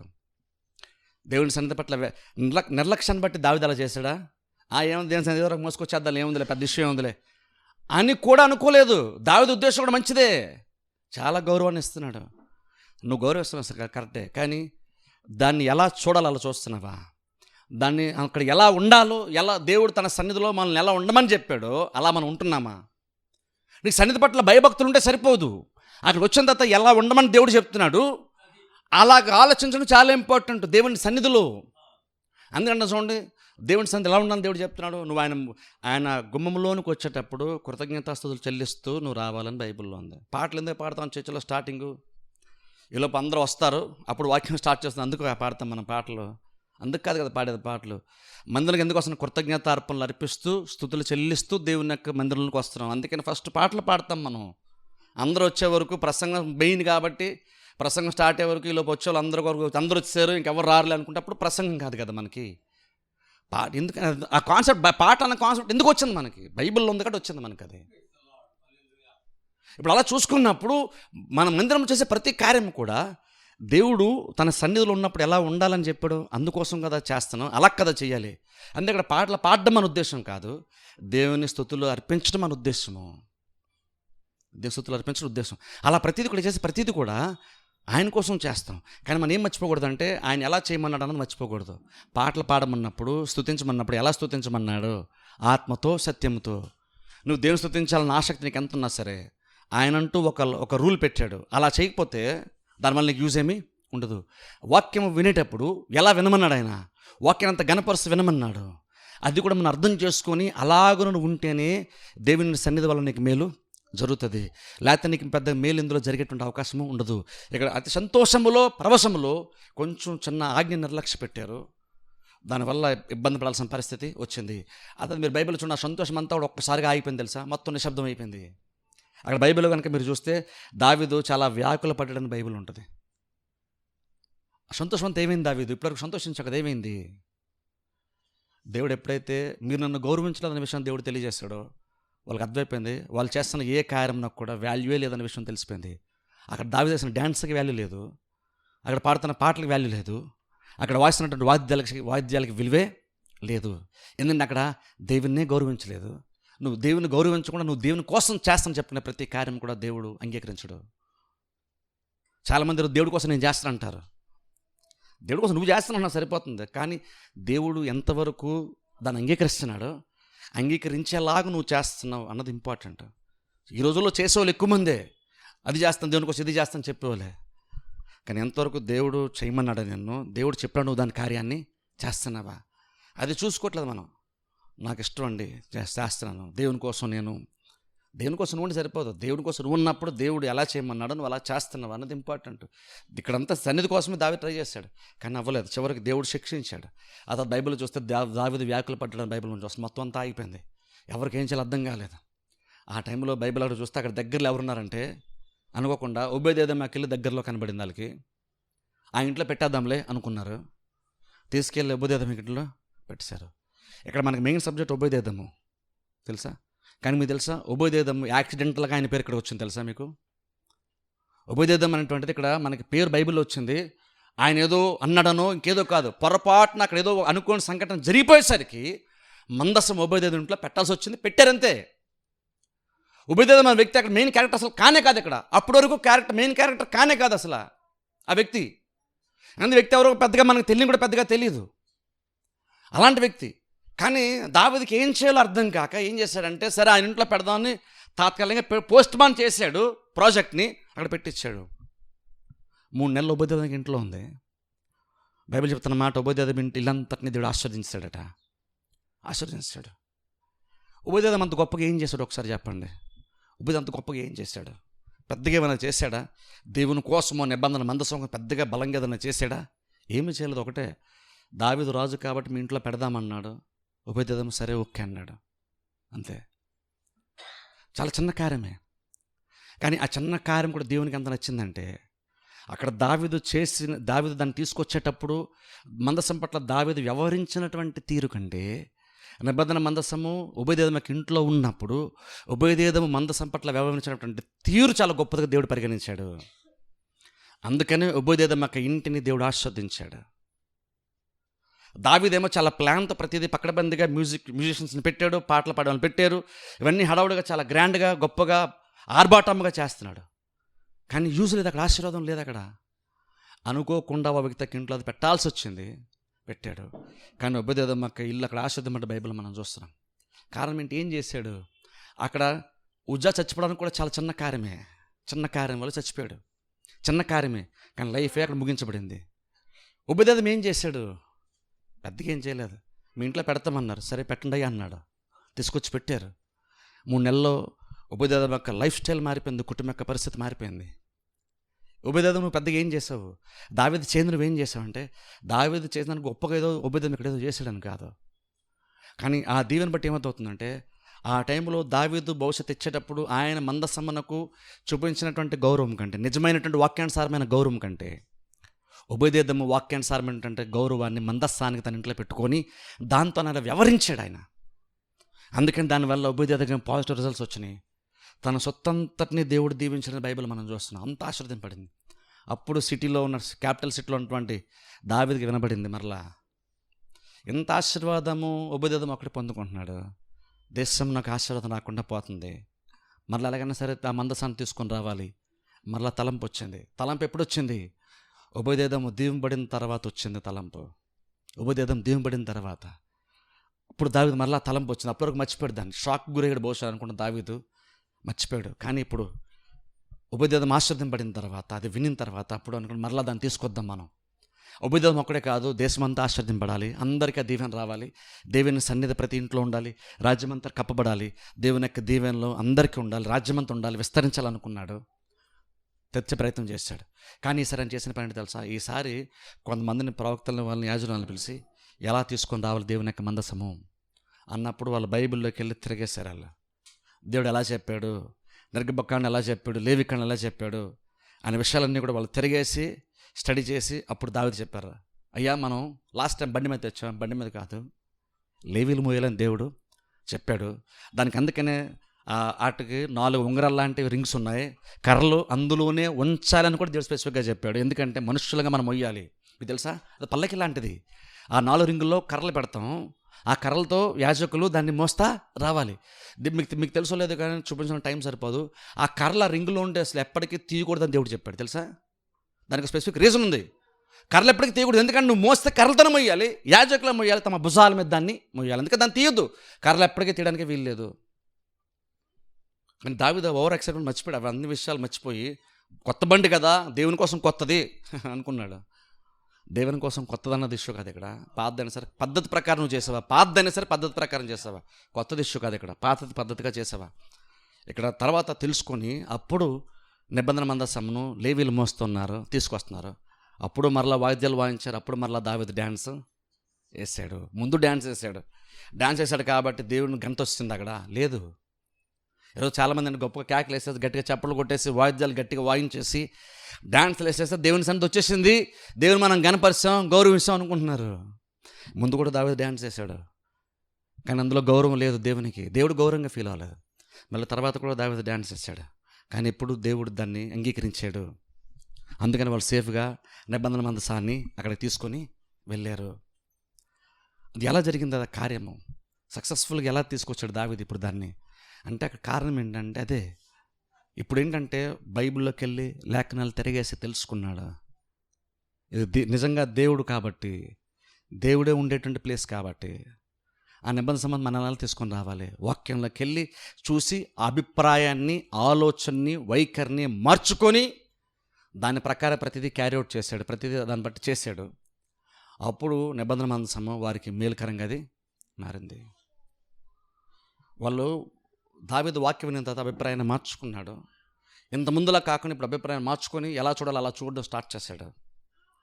6-7 వారాలు మనం వాక్యం విన్నాం,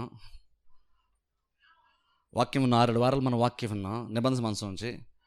ఒక్క విషయానైనా మనం అభిప్రాయాన్ని మార్చుకున్నామా సన్నిధి పట్ల? దావీదు బైబిల్లో చదవగానే నిబంధన మనసుని ఎలా మోయాలంటే బైబిల్ చదవగానే వెంటనే అభిప్రాయం మార్చుకున్నాడు. ఖచ్చితంగా దాన్ని మరలా చేద్దాం, మరలా చేపడదాం, ఒకసారి ఫెయిల్ అయ్యాం కానీ మళ్ళీ ప్రయత్నం చేద్దాం, ఖచ్చితంగా ఈసారి వాక్య అనుకూలంగా చేస్తున్నాం కాబట్టి ఖచ్చితంగా దేవుడు మనకు మేలు చేస్తాడు అనుకున్నాడు, సిద్ధపడ్డాడు. ఎప్పటికప్పుడు బల్లర్పిస్తూ ప్రతి కార్యం చేసుకుంటూ తీసుకొచ్చాడు. సక్సెస్ఫుల్గా జరిగింది. సక్సెస్ఫుల్గా ఎలా జరిగింది, మార్పు ఏంటి, ఎంతమందికి ఇప్పుడు మార్పు ఏంటంటే ఇప్పుడు తెలుసుకున్నాడు, అభిప్రాయాన్ని మార్చుకున్నాడు, దాని ప్రకారం చేశాడు. ఒక్కసారి బైబిల్ చదివి అభిప్రాయాన్ని మార్చుకుంటేనే ఇంత ఆశీర్వాదం వచ్చేస్తున్నప్పుడు 7 వారాలు మనం వాక్యం విన్నాం దేవుని సన్నిధి గురించి, 7 వారాల వాక్యాన్ని విన్నాం. అప్పుడు నన్ను అడిగితే అసలు ఈ పాటికి మనం ఎంతగా మన అభిప్రాయాన్ని మనం మార్చుకొని ఉండాలి, కానీ నిజంగా మార్చుకున్నామా? నాకైతే అలా ఏం కనబట్టలేదు. మనం దేవుని సన్నిధి పట్ల మన వైఖరిని, మన అభిప్రాయాన్ని, మన ఆలోచన దాన్ని మార్చుకున్నట్టుగా నాకైతే అనిపించట్లేదు. అలాగే నేనే జడ్జిమెంట్ ఇవ్వట్లేదు, నాకు తెలియపోవచ్చు, కానీ నిజంగా మీరు మార్చుకున్నట్టుగా మీకు అనిపిస్తుంది. నిజంగా వాక్యం విన్నారు కదా, 7 వారాలు వాక్యం విన్నాం కదా, 7 వారాలు వాక్యం విన్నాం మనం. నిబంధన మందసం దేవుని సన్నిధి గురించి వాక్యాలు విన్నాం మనం 7 వారాల పాటు. మీ మనసులో పరీక్షించుకోండి, కొంచెం ఇక్కడ నుండి నేను ఎలా ఉంటాను అని వాక్యం విన్న తర్వాత ఒకసారి మీ మనసులో అనుకున్నారు మీరు? అనుకోకపోతే ఒకసారి ఆలోచించండి, ప్రాబ్లం ఎక్కడుంది? అప్పుడు ఎందుకు వాక్యం వింటున్నాం మనం? చర్చికి ఎందుకు వస్తున్నాం? ఇప్పుడు వాక్యం ఫలించినందుకు ప్రార్థన చేస్తున్నాం, ప్రార్థన చేస్తే ఎందుకు ఎక్కివిస్తున్నాం మనం? దేనికోసం చేస్తున్నాం? ఇది జస్ట్ ఒక ఆచారంలాగా జరిగిపోతుంది మనకి ఇది. ఒకవేళ లేదు నిజంగా దేవుని సన్నిధి పట్ల సీరియస్నెస్ మనకుందా? ఆలోచించుకోవాలి. దేవుని దాన్ని నిర్లక్ష్య పెట్టి జీవితాలు ఖచ్చితంగా మారవు. మీకు తెలుసా, టైంలో నేను తీయట్లేదు కానీ ఉభయదేవం గురించి ఇక్కడ ఫస్ట్ స్టార్టింగ్ మనం చూసాం. తర్వాత కనుక మళ్ళీ కొంచెం మన దినవృత్తాంత గ్రంథానికి వెళ్తే ఉభయదేవం అక్కడ చూడండి ఇంట్లోంచి బయటకు వస్తుంది, మళ్ళీ రిటర్న్ సెకండ్ టైం తీసుకొస్తున్నారు కదా. ఉభయదేవం ఇంట్లోంచి వెళ్ళిపోతుంది బయటకు. అది ఉభయదేవం ఎలా ఫీల్ ఉంటుంది ఒకసారి ఆలోచించండి. ఇప్పటికూ తనకు ఆశ్రమం తీసుకొచ్చింది కానీ ఇప్పుడు వెళ్ళిపోతుంది కదా, అయ్యో అనుకుంటాడు బహుశా. కానీ మీకు తెలుసా, దేవుని యొక్క సన్నిధిని అంత గౌరవించడం ఉబేదేదం దేవుడు వదలలేదు తెలుసా. మీరు కనుక బైబిల్లో దినవృత్తాంత గ్రంథాల్లో కనుక మన టైం లేదు కనుక మీరు కనుక తీస్తే తర్వాత ఎప్పుడైనా చదువుకున్నారనుకోండి, ఉబేదేదం యొక్క పేరు తరచుగా మనకు వినబడుతుంది. ఈ రెండోసారి ప్రయాణం చేస్తూ మందసాన్ని మోసుకెళ్తున్నప్పుడు కూడా ఉబేదేదం గురించి బైబిల్లో చాలా మెన్షన్ చేయబడుతుంది. ఉబేదేదం కూడా అక్కడ వాయిద్యాలు వాయించే వారిలో, పాటలు పాడేవారిలో, రాగమెత్తి అంటే పాటను స్టార్ట్ చేసేటువంటి గుంపులో ఉబేదేదం కూడా ఒకడు తెలుసా. ఆ తర్వాత దావీదు పట్టణం నాకు అది వెళ్ళిపోయిన తర్వాత అక్కడ గుడారం వేసిన తర్వాత అక్కడ కూడా ద్వారపాలకుడుగా ఉబేదేదం ఉన్న బైబిల్ ఉంటుంది. అంటే ఉబేదేదము దేవుని సన్నిధికి ఏమి దూరం అయిపోలేదు తెలుసా. ఇంకా చెప్పాలంటే ఉబేదేదము దూరం అయిపోయిన దానికంటే దేవుడు తన సన్నిధిని ఉబేదేదముకు దూరపరచలేదు. ఒక్కసారి 3 నెలలు గౌరవించి ముట్టుకుంటే చచ్చిపోతాం, అలాంటి దాన్ని తీసుకొచ్చి ఇంట్లో పెట్టుకొని గౌరవించినందుకు దేవుడు కూడా తన సన్నిధిని ఉబేదేదం అంతగా వాల్యూస్ని అర్థం చేసుకున్న తర్వాత దేవుడు కూడా ఉబేదేదం విడిచిపెట్టకుండా ఆ కార్లన్నింటిలో చేసేటప్పుడు దావీదు పట్టణంకి వెళ్ళే వరకు కూడా దావీదు కూడా ఆ పాటలు పాడి నడిపించేటువంటి గుంపులు ఉబేదేదం కూడా ఒకడు ప్రాముఖ్యుడు.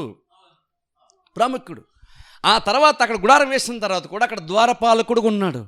అంటే రకంగా చెప్పండి, అక్కడ కూడా ఉండి సూపర్వైజ్ చేసేటువంటి కార్యమును కూడా దేవుడు ఉబేదేదంకి అప్పగించాడు. ఇంకో రకంగా చెప్పాలంటే దేవుడు తన సన్నిధిని దూరపరచలేదు, తీసేయలేదు. ఇంకనూ తన సన్నిధిని ఉబేదేదము వ్యక్తిగతంగా అనుభవించేంత దగ్గరికే దేవుడు ఉబేదేదమే తీసుకొచ్చాడు. దేవుని సన్నిధి నువ్వు గౌరవించినప్పుడు ఖచ్చితంగా దేవుడైతే తన సన్నిధిని నీకు దూరపరచడు, ఖచ్చితంగా దూరపరచడు. నువ్వు నిజంగా అనుభవించి నువ్వు కానీ ఆయన గౌరవిస్తున్నావు అనుకో, ఆయన గౌరవాన్ని కనుక నీ గౌరవాన్ని దేవుడు ఫీల్ అయితే నిన్ను ఎప్పుడు దూరపరచడు తెలుసా. ఎందుకంటే దేవుడు ఎలాంటి వాళ్ళతో మనకి ఇష్టపడతాడు తెలుసా. ఎవరైతే ఆయన గణపరుస్తారో వాళ్ళని గణపరుస్తారు, అలాంటి వాళ్ళ దగ్గర ఉంటాడు దేవుడు.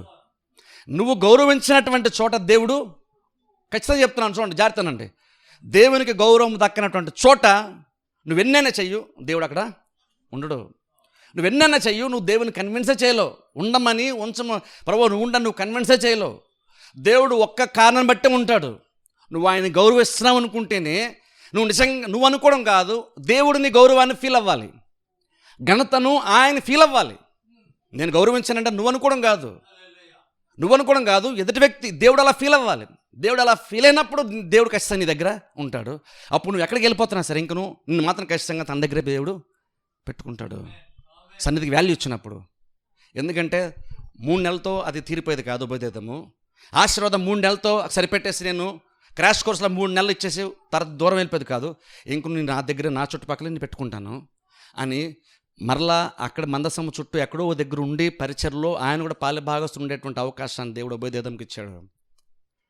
ఒకసారి ఆలోచించండి. ఇంకా బైబిల్లో కనుక మీరు చదివితే తర్వాత కూడా ఇంకో చోట ఉంటుంది. ఏమని ఉంటుందంటే ఉబేదేదం యొక్క కుటుంబం, వారి బిడ్డలు అందరూ కూడా సుమారు 62 మంది సహోదరులందరూ కూడా అంట అక్కడ చాలా బలంగా మారారంట, యుద్ధ ప్రావీణ్యత కలవారంట, దేవుడు వారిని ఆశ్రదించాడంట, వాళ్ళు చాలా బలవంతులు ఉన్నారని బైబిల్ ఉంటుంది. ఎక్కడ స్టార్ట్ అయింది అదంతా? 62 మంది వరకు, అంటే ఉబేదేదంతో స్టార్ట్ అయ్యి వాళ్ళ అన్నదమ్ముల బిడ్డలు అదంతా బిడ్డలు అందరూ 62 మంది గురించి బైబిల్ మాట్లాడుతుంది ఒక చోట తెలుసా. మాతో వాళ్ళందరూ అంట చాలా దీవెనకరంగా ఉన్నారు, వాళ్ళందరూ చాలా ఆశీర్వాదకరంగా ఉన్నారు బైబిల్ ఉంటుంది. మొదటి దినవృత్తాంతం 26లో ఉంటుంది అన్నమాట. 26:4 నుంచి ఉంటుంది, తీద్దులేండి ఇంటికి చదువుకుని. మొదటి దినవృత్తాంతం 26:4 నుంచి ఉంటుంది. 62 మంది కుమారులు, అంటే వారి బంధువుల బిడ్డలు అందరూ కలిపి చాలా బలవంతులుగా మారారు. ఆ మాట ఎందుకంటే యెహోవా ఆశీర్వదించండి అక్కడ కూడా కనబడుతుంది మనకి. ఎక్కడ స్టార్ట్ అయింది అదంతా? అనుకోకుండా దేవునికి మందసాన్ని తన ఇంట్లో పెట్టుకొని ఇచ్చాడు, చూసారా. అలా పెట్టుకోవడం మాత్రం కాదు, అనుకోకుండా వచ్చిన అవకాశం సద్వినియోగం చేసుకొని దేవుని గణపరిచాడు. దేవుడు కూడా ఉబేదేదం యొక్క ఘనతను దేవుడు ఫీల్ అయ్యాడు, అర్థమైంది ఉబేదేదం నన్ను గణపరుస్తున్నాడు. దావీదుకి ఆసక్తి ఉందా అంటే ఉంది, కానీ కొంచెం మిస్ అయ్యాడు. కానీ ఉబేదేదం మిస్ అవ్వలేదు. అనుకోకుండా వచ్చిన వ్యక్తి ఎంతగా దీవెనపడ్డాడంటే తర్వాత వారి బిడ్డల నుంచి బైబిల్లో రాయబడింది, వాళ్ళని కూడా దేవుడు దీవించడం బైబిల్లో ఉంది. వాళ్ళు కూడా ఈ పరిచర్ల ఆటలో కూడా వాళ్ళు కూడా ఇన్వాల్వ్ అయ్యారని బైబిల్ ఉంటుంది. దేవుడు తన సన్నిధిని దూరపరచలేదు ఉబేదేదంకి, వారి కుటుంబానికి, వారి వంశమునకు.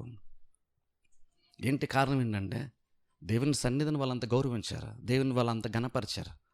అందుకనే దేవుడు అంత గొప్ప భాగ్యాన్ని, యోగ్యతని, ఆధిక్యతని దేవుడు వారికి ఇచ్చాడు. ఒక కుటుంబము కేవలం మందసాన్ని బట్టి దీవెనబడిందంటే ఆలోచించండి.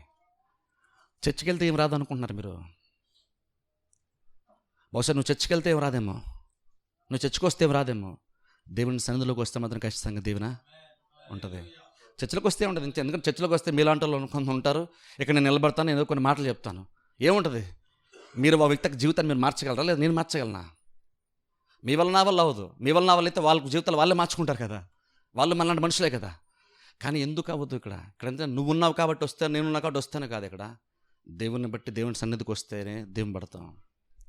అలా ఉభయదేదమైనటువంటి ఆయన అలా వచ్చాడు, అలా ఉంచుకున్నాడు, దేవునికి సన్నిధిని ఉండనిచ్చాడు, ఎంతగానో దీవెన పడ్డాడు. మనం కొన్నిసార్లు దేవునికి సన్నిధి మనకు పెద్దగా, మనకి అంత ఎక్సైట్మెంట్గా లేదంటే అంత ఆశ్చర్యకరంగా మనకు లేపడానికి కారణం ఏంటి? కారణం ఖచ్చితంగా వైఖరే. నీ వైఖరి, దేవుడిలో ఏమీ లేదు, నీ వైఖరి ఎలా ఉందన్న దాన్ని బట్టి ఉంటుంది. నిన్ను ఇంత వాక్యం ఉన్నదో ఇంకొను కనుక మా దేవుని సన్నిధి పట్ల ఒక నూతనమైన తలంపు, ఒక ఆసక్తి కనుక మనకు రాకపోతే నన్ను మీరు చాలా డేంజరస్ ప్లేస్లో ఉన్నారని అర్థం. 7 వారాలు మనం వాక్యం విన్న తర్వాత కూడా ఎక్కడో దగ్గర మీరు దేవుని సన్నిధి విషయమై మీరు ఉదయం కనుక పగలలేదనుకోండి, అంటే దేవుని సన్నిధి పట్టినటువంటి ఆ కఠినం ఏంటంటే ఆ స్థితి కనుక మారలేదనుకోండి, అంటే మీరు అనుకున్న దానికి చాలా పెద్ద ప్రాబ్లం ఉందని అర్థం. ఒకసారి బైబిల్ చదివేసిన తర్వాత దావీదు అభిప్రాయాన్ని మార్చుకున్నాడు. కానీ ఇన్ని వారాలు మనం వాక్యం విన్న తర్వాత కూడా మనం ఇంకనూ వెనకముందు ఎలా ఉన్నామో విన్న తర్వాత ఎలా ఉన్నామంటే చాలా పెద్ద ప్రాబ్లం అది. ఆలోచించుకోండి. లేకపోతే కనుక దేవుని సన్నిధిని పెద్ద యూజే మీకు ఉండదు. అప్పుడు ఎందుకు వస్తున్నాం చర్చికి మనం? అసలు ఎందుకంత ప్రయాసపడి ఉదయాన్నే లేచి హడావుడిగా పిల్లల్ని రెడీ చేసుకొని టెన్షన్గా తినుకో టిఫిన్ చేయకో వంట చేసుకోకుండా హడావుడిగా వస్తున్నాం. ఆ ప్రయాసం ఎక్కడ పోతుంది? సరే ఆలోచించుకోండి. దేవుని సన్నిధి ఎలాంటిదంటే ఏదో ఉందామలే అనుకొని వెళ్ళిపోవడానికి అంత అల్పమైనటువంటి కార్యం కాదు ఇది. ఇది ఉందంటే బలంగా నీ జీవితాన్ని మార్చేస్తుంది. ఇది ఉందని నువ్వు అంగీకరిస్తే ఎక్స్పీరియన్స్ అయితే బలంగా చాలా బలంగా మార్చేస్తుంది దేవునికి సన్నిధి. నిత్య సుఖములు కలవని దేవుడు చెప్తున్నాడు కదా. ఆలోచించండి, నిజంగా మనం ఎంతగా ఈ పాటి దేవుని సన్నిధి పట్ల మనకు ఆసక్తి అంతగా పెరిగిపోవాలి. వాక్యంలో వ్యతిరేకమైన ఎక్సైట్మెంట్ వద్దు. దావీదు మొదట్లో ఉన్న ఎక్సైట్మెంట్, ఆ ఎక్సైట్మెంట్ అవసరం లేదు మనకి. అంతలాగా గట్టిగా చప్పట్లు కొట్టేసి పాటలు పాడేసి వాయిద్యాలు వాయించేసి డ్యాన్స్లు వేసేసి దేవుడు అంగీకరించినటువంటి అవన్నీ ఎందుకు? అది అవసరం లేదు. దావీదు రెండోసారి ఎలా చేశాడు చూడండి, వాక్యం మార్చేసింది అభిప్రాయాన్ని. ఇప్పుడు అదగా చేశాడు, కానీ ఇప్పుడు డిఫరెంట్గా ఉంది. దేవుడు కూడా అందులో ఘనతను దేవుడు ఆస్వాదించాడు. దావీదు మార్చాడు పరిస్థితిని. మందసాన్ని దేవుని యొక్క యెరూషలేము పట్టణానికి, దావీదు పట్టణానికి దేవుడు తీసుకొని రానిచ్చాడు దావీదు. అంతగా దావీదు ఆసక్తిని చూపించాడు మందసం పట్ల. అంటున్నప్పుడు మనం కూడా మందసాన్ని ఉభయదేదంలాగా మనం కూడా గౌరవిస్తే, నువ్వు పెద్దగా ఏమి కాంటే నీ గురించి పెద్దగా ఎవరు మాట్లాడినటువంటి ఒక స్థితిలో ఉంటాను. నువ్వు యాక్సిడెంటల్గా చర్చకొచ్చినటువంటి నీవు, ఎందుకో అనుకొని చర్చకొచ్చిన నీవు దేవుని సన్నిధి కనుక నువ్వు తెలుసుకొని నిజంగా కనుక గౌరవిస్తే ఎంత దేవుని సన్నిధి మనకి ఇస్తుందో ఆలోచించండి. నువ్వు పొరపాటున వచ్చుంటావు, అనుకోకుండా వచ్చుంటావు, కానీ నిజంగా దేవుని సన్నిధి కనుక మనం వాల్యూ ఇస్తే ఆ దేవుని సన్నిధి అంతగా మన లైఫ్ని మార్చేస్తుంది. అది ఆలోచించుకోండి. లేదనుకోండి ఊరిని వచ్చి వెళ్ళిపోతుంది, పెద్ద యూజ్ ఏమి ఉండదు. అప్పుడు దానివల్ల మీకు తృప్తి ఉండదు, ఆశీర్వాదం ఉండదు, ఏముండదు. కానీ దేవుని సన్నిధిని అర్థం చేసుకొని, ప్రభువా నేను నీ సన్నిధిని అనుభవించాలి అని అనుకోని ఆశపడ్డం మాత్రమే కదా. దావీదులాగా ఆశపడి దాన్ని తగ్గట్టు మిమ్మల్ని మీరు మార్చుకొని, నేను తగ్గుతాను ప్రభువా, నువ్వు హెచ్చింపడాలి, ఇక్కడ నాకంటే ముఖ్యమంటే నీవున్నావు, అందరికంటే ముఖ్యమైన వాడు నీవు ఉన్నావు, నేను కనపరుస్తాను అని దేవుని కోసం చప్పట్లు కొడుతూ, దేవుని కోసం బిగ్గరగా పాటలు పాడుతూ, దేవుడిచ్చినటువంటి ఆరోగ్యాన్ని, దేవుడిచ్చిన బలాన్ని యూజ్ చేసుకొని నీ పూర్ణ హృదయంతో పూర్ణ బలంతో కనుక దేవుని గొప్పతనం చాటిస్తే అప్పుడు దేవుడు తన సన్నిధిని బయలుపరుచుకుంటాడు కదా. కానీ మనకి ప్రార్థనతో ఆమెను చెప్పడం మనకు చాలా ఇబ్బంది అయిపోతుంది, హల్లెలూయా చెప్పడం మనకి ఇబ్బంది అయిపోతుంది, స్వరలో మనకి వినబడవు. ఇంట్లో కూడా ఎంత మెల్లిగా మాడుకుంటాం మనం. చర్చలకు వచ్చాక ఎందుకు మనకి దేవుడిచ్చిన బలం ఎందుకు పనికిరాదు మనకి? ఎందుకని? ఇక్కడ ఎవరు అడగట్లేదనా? ఎవరు అడగరు. ఇక్కడ అడిగితే దేవుడు అడుగుతాడు మిమ్మల్ని, ఇంకెవరు అడగరు. నేను అడగను మిమ్మల్ని, నేను చేస్తాను, నేను చూసుకుంటాను.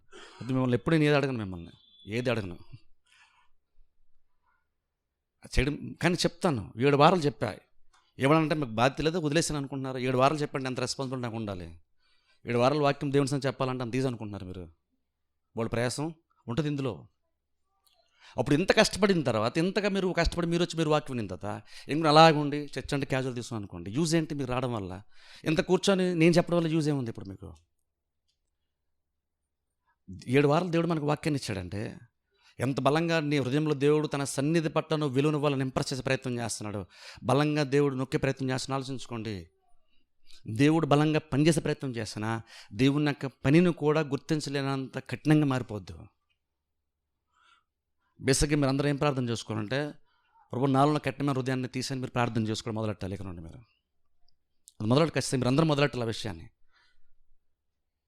ఏదో వస్తున్నాం వెళ్తున్నాం అన్నట్టుగా చర్చికి రావడం అది బహుశా అది నాకు సాటిస్ఫాక్షన్ ఇస్తుందేమో, కానీ దేవుడికి అయితే ఆ సాటిస్ఫాక్షన్ని ఇవ్వదు. నువ్వు క్యాజువల్గా వచ్చి వెళ్తే నువ్వు ఇంకా చెప్పండి, నువ్వు దేవుని ఇన్సల్ట్ చేస్తున్నావు. నువ్వు క్యాజువల్గా తీసుకున్నావు. చూసారా ఈ ప్లేస్ని, ఈ సమయాన్ని దావీదు క్యాజువల్గా తీసుకున్నాడు. ఏముందిలే, కొత్త బండి ఎక్కించేద్దాం, మోసుకొని తీసుకెళ్ళిపోదాం, మన దగ్గర డబ్బులు ఉన్నాయి, మన దగ్గర బండి ఉంది, అధికారం ఉంది, తీసుకెళ్ళిపోదాం అనుకున్నాడు. దేవుడు గౌరవాన్ని ఫీల్ అవ్వలేదు. అందులో చేసినా సరే ఫీల్ అవ్వలేదు. నువ్వు చర్చ కోసం వెళ్తున్నావు, నిజంగా నువ్వు దేవుని గౌరవించావా? దేవుని సన్నిధులు ఉన్నప్పుడు ఎలా ఉండాలి అలా ఉన్నావా? దేవుడు గౌరవాన్ని ఫీల్ అవుతున్నాడా? నువ్వు కనుక అలా ఏది కొన్ని పెద్దగా నువ్వు ఏది మార్చుకోకుండా నేను దేవుని గణపరచాలి గౌరవించాలి నువ్వు అనుకోకుండా కనుక ఇక్కడ ఉన్నామంటే అర్థం ఏంటంటే, నువ్వు అలా ప్రయత్నం చేయకపోతే దేవుని సన్నిధి ఎలా అనిపిస్తావు? దేవుడైతే మేఘస్తంభముగా అగ్నిస్తంభముగా దేవుడు చూపించుకునే ప్రయత్నం చేస్తున్నాడు కదా. నువ్వు ఎందుకు చూడలేకపోతున్నావు? ఎందుకు గ్రహించలేకపోతున్నావు మనం దేవుని సన్నిధిని? ఎందుకంటే సీరియస్గా ఆలోచించుకోండి అందరూ కూడా. క్యాజువల్గా నిర్లక్ష్యంగా ఉంటే ఉన్న కొందికి మీ హృదయం ఇంకా కఠినంగా మారిపోద్ది దేవుని సన్నిధి పట్ల. అప్పుడు టైం వస్తే ఎలా మారిపోద్ది అంటే, దేవుని సన్నిధి లేకపోయినా మీరు హ్యాపీగా బతికేస్తారా అంటే అది లేదు అన్న లోటు కూడా మీరు గ్రహించలేని స్థితిలోకి వెళ్ళిపోతారేమో బహుశా. అందుకని నేను కొన్ని విషయాలు మార్చుకోండి. సంఘం పట్ల, విశ్వాసాల పట్ల, సహవాసం పట్ల అభిప్రాయాన్ని మార్చుకొని కొంచెం దేవుని ఘనత తెచ్చేలాగా, దేవుడు గౌరవాన్ని ఫీల్ అయ్యేలాగా ప్రవర్తించాలి. చర్చకు వచ్చామంటే నేను దేవుని గౌరవించాలి, నాకని ఇంపార్టెంట్, అందుకే నేను ఈరోజు చర్చి నేను వెళ్తాను. నిజంగా మీరు చేసి చూడండి, ప్రభు నేను ఖచ్చితంగా నేను గౌరవించడానికి ఈరోజు నాకు పెద్దగా వెళ్ళాల్సిన అవసరం అనిపించలేదు, కానీ వెళ్తాను, నేను ఘనపరచడం కోసం వెళ్తాను, నేను గౌరవించడానికి వెళ్తాను అని మీరు నిజంగా మీరు అలా చేసి ఉభయదేదంలాగా మీరు ట్రై చేసి చూడండి. దేవుడు ఆస్వాదించడం మానేస్తాడా? చెప్పాను కదా, చిన్నది అటు ఇటు అయినా సరే బలంగా మార్పు ఉంటుంది. ఏదో అనుకొని గౌరవించి దాన్ని తీసుకొచ్చి ఆడ పెట్టుకున్నాడు ఇంట్లో, ఏదో అనుకొని చేశాడు, కానీ అందరికీ తెలిసిపోయింది ఆశీర్వాదం, అందరికీ తెలిసిపోయింది. చిన్న కార్యం కదా, చిన్న కార్యం పెట్టాలి మీ ఇంట్లో ఆయన అడగలేదు, మీ ఇంట్లో పెట్టాలన్నాడు, సరే అయ్యా అన్నాడు. బహుశా ఉభయదేతం పెట్టారు, అంత దేవుని వస్తుంది, ఎంత బలంగా వస్తుంది, ఎక్స్ట్రాడినరీగా వస్తుంది. చూడండి ఎంత బలంగా దేవుడు దాని యొక్క ప్రభావాన్ని చూపించాడు. దేవుడు ఏం మారిపోయాడు ఇప్పుడు. ఇప్పుడు మందసం లేదు కాబట్టి ఇప్పుడు అంత బలంగా ఉండదా? మందసం పెట్టి కాదు కదా ఇంపార్టెంట్, దేవుని సన్నిధి కదా. అప్పుడు దేవుడు కూడా ఇక్కడ ఉంటాను చెప్పాడు, 2-3 ఉన్న చోట ఉంటాను చెప్పాడు కదా. ఇప్పుడు ఇంకా అదే దేవుడు కదా. ఇప్పుడు ఈ చర్చే బహుశా మందసం అనుకున్నాం అనుకోండి, ఇది దేవుని సన్నిధి కదా. అప్పుడు ఎలా ఉండాలి? ఇక్కడ ఎంత గౌరవాన్ని మనం దేవుని తెలియజేయాలి, ఘనపరచాలి. దేవుడు గౌరవాన్ని ఫీల్ అయితే తన సన్నిధిని బయలుపరచుకుంటాడు కదా. ఆయన సన్నిధి నుండి ఆశీర్వాదం ఉభయదేదంకి వచ్చినట్టు మనకు కూడా వస్తుంది కదా. పరిస్థితే నీ తర్వాత నీ పరిస్థితి, నీ బిడ్డల పరిస్థితే మారిపోద్ది కదా. దేవుని సన్నిధిలో నువ్వు ఉండి దేవుని ఘనపరిస్తే, నన్ను ఘనపరచు, నేను ఘనపరుస్తాను దేవుడు చెప్పాడు కదా. ఇప్పుడు ఆలోచించండి, ఏదో మనుషులు గౌరవించడం కోసం ఇక్కడికి వస్తున్నాను కాదు, మనుషుల కోసం ఎవరు రావట్లేదు ఇక్కడికి, దేవుని కోసం వస్తున్నాం. ఆ దేవుని గురి ఎప్పుడు మిస్ అవ్వకూడదు. మనకి దేవుడు గురిగా ఉండాలి. చర్చకు వచ్చినప్పుడు ఆలోచించండి, నేను పాటలు పాడుతున్నాను సరే, దేని స్తుతిస్తున్నానా, దేవుణ్ణి నిజంగా ఘనపరుస్తున్నానా? ఘనపరుస్తున్నాను, గౌరవించడం, నిజంగా దేవుని గౌరవిస్తున్నావు నువ్వు. అప్పుడు నిజంగా నువ్వు కనుక చర్చలో కనుక వచ్చాక నువ్వు నిజంగా కనుక అలా ఉంటే, దేవుడిని ప్రపంచం అవ్వాలి కదా. ఉన్నంతసేపు దేవుడిని ప్రపంచం అవ్వాలి కదా. బయటికి వెళ్ళాక వేరే అవ్వచ్చు, కానీ ఇక్కడ ఉన్నప్పుడు నీకు దేవుడు తప్ప ఏది కనబడకూడదు, దేవుడు తప్ప నీకు ఏది వినబడకూడదు, దేవుడు తప్ప అటెన్షన్కి వేరే వెళ్ళకూడదు కదా అప్పుడు. కానీ మనకు అలా ఎందుకు ఉండలేదు? ఎందుకు ఉంటుందంటే, నువ్వు ఇక్కడ దేవుడి కోసం నువ్వు యాక్చువల్లీ ఇక్కడ రావట్లేదు, నువ్వు దేవుణ్ణి చూడాలి, దేవుని సంత అనుభవించాలనేటువంటి ఎక్స్పెక్టేషన్ నీకు ఉండట్లేదు. ఎందుకంటే క్యాజువల్ అటు చూసుకుంటూ వింటూ ఏదో ఆలోచించేటువంటి వాళ్ళకి దేవుడు బయలుపరచుకోడు. ఎవరైతే దేవుని వైపే చూద్దాం అనుకుంటే డిసిప్లిన్గా ఉండి సీరియస్గా దేవుని సన్నిధి గురించి ఆలోచన చేస్తారు, వారికి మనం తప్పకుండా దేవుడు తన సన్నిధిని బయలుపరచుకుంటాడు. దేవుని సన్నిధి అంటే ఒక మంచి అవకాశం తెలుసా. అది ఎప్పుడు దొరుకుతుందా అని ఎదురు చూసేంత తృష్ణ, దాహం మనకు ఉండాలి. అలా ఉంటే నువ్వు ఎంతో కొంత దేవుని సన్నిధి అనుభవిస్తున్న అర్థం. నన్ను ఇన్ని వారాలు వాక్యం ఉన్నాం, ఒక సండేస్ మిస్ అయినటువంటి వాళ్ళని చెప్తున్నాను, నిజంగా చెప్తున్నా. మీరు చేస్తారు లేదో లోబడతారు లేదు మీ ఇష్టం. మరలా యూట్యూబ్లోకి వెళ్ళి అదే మెసేజ్ మీరు కనుక మిస్ అయిన సండేస్ మెసేజ్ మరలా మీరు వినండి. మీరు మాట లోపడాలనుకుంటే వినండి, అవసరం లేదు. కానీ కానీ వింటే మీకు తెలుస్తుంది దేవుని సన్నిధి అంతా వాల్యుబుల్లో. సండేస్ రాను మిస్ అయినటువంటి వాళ్ళు ఆ సండేస్కి వెళ్ళి ఖచ్చితంగా యూట్యూబ్లో మెసేజ్ వినండి. ఖచ్చితంగా కనీసం కొంచెమైనా మార్పు వస్తుందని చెప్తున్న విషయాన్ని ఖచ్చితంగా వినండి. యూట్యూబ్ మెసేజ్ని దేవుని సన్నిధి ఎలాంటిదో తెలుసుకోండి, గ్రహించండి. అది ఉంటే దేవుని ఉంటుంది. దాన్ని గణపరిస్తే ఖచ్చితంగా దేవుడు మనల్ని కూడా గణపరుస్తాడు. అందుకే నేను అన్నాను చూడండి, దేవుని కంటే ఉన్నతమైనటువంటిది శ్రేష్టమైనది ఇంకేది లేదు. అది మనకు తెలుసు, ఎక్కడ లోపల తెలుసు. కానీ ఆయనకి ఇవ్వాల్సినట్టు గౌరవానికి గణతను మాత్రం ఇవ్వట్లేదు. ఇవ్వనప్పుడు దేవుడు చూపిస్తాడు తెలుసా దాన్ని. నువ్వు దేవుని గణపరచు, దేవుడు దాన్ని చూపిస్తాడు. నువ్వు దేవుని గణపరచుకుని ఉండు, దేవుడు చూపించాడు. ఉజ్జా విషయంలో చూపించాడు. గణపరిచిన వ్యక్తి ఉభయదేదము ఆ విషయంలో దేవుడు చూపించాడు. దేవుడు చూపిస్తాడు, స్పందిస్తాడు, ఖచ్చితంగా స్పందిస్తాడు. అందుకని ప్రతి చిన్న విషయం కూడా జాగ్రత్త తీసుకోండి. చిన్నది కూడా చిన్నదే కదండి అనొద్దు. చిన్నది కూడా నీ జీవితాన్ని గొప్పగా మార్చేస్తుంది, తలకిందులుగా మార్చేస్తుంది. ఆలోచించుకోండి. దేవుని ఇక్కడ చర్చిలోకి వచ్చాక మీకు దేవుడు తప్ప ఇంకేం అవ్వకూడదు. మీకు గుమ్మంలోకి ఎంటర్ అవ్వగానే దేవుడి గురించి తలంపులే పెట్టేసుకోండి. మనసంతా దేవుని గురించి ఆలోచిస్తా, ఏం జరుగుతున్నా సరే దేవుడి మీద మైండ్ పెట్టుకొని అలా కనుక ఉండగలిగితే దేవుడు మేఘస్తంభంగా అగ్నిస్తంభంగా దేవుడు తన సన్నిధిని బయలుపరుచుకుంటాడు. అది కనుక అనుభవిస్తే అప్పుడు నీకు తెలుస్తుంది దేని మందిరంలో ఒక్క దినము గడపట 1000 దినము కంటే శ్రేష్టం. ప్రార్థన చేస్తే అందరూ తల్ల వంచి కళ్ళు మూసుకొని కూర్చుందును నీ ప్రక్కన